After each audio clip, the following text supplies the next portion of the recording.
Lahore high court نے جھنڈیوں، پاجامے اور cartoon نما کھلونوں پر قومی پرچم کے عکس کے خلاف دائر درخواست پر تحریری فیصلہ جاری کر دیا۔ آپ دیکھ رہے ہیں دھرتی نیوز اور میں ہوں عبدالعزیز۔ ناظرین، عدالتی فیصلے میں کہا گیا کہ پرچم کی مختلف رنگوں میں اشاعت اور بدصورت کارٹونز پر سبز ہلالی پرچم کا عکس بے حرمتی کے زمرے میں آتا ہے۔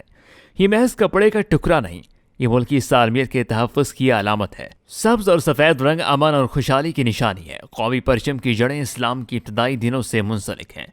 لاہور ہائی کورٹ کے فیصلے میں یہ بھی کہا گیا کہ قومی پرچم ایسی ریاست کی نشان نہیں کرتا ہے کہ جس میں تمام شہری برابر ہیں۔ اس کی بے حرمتی پر تعزیت پاکستان کی دفعہ 123 بھی لاگو ہوتی ہے، جس کی سزا 3 برس قید مقرر ہے۔ عدالت نے فیصلے میں لکھا کہ قومی پرچم کو زمین پر چھونے سے بچانے کے لیے اقدامات کیے جائیں۔ قومی پرچم کو اندھیرے میں بھی نہ لہرایا جائے۔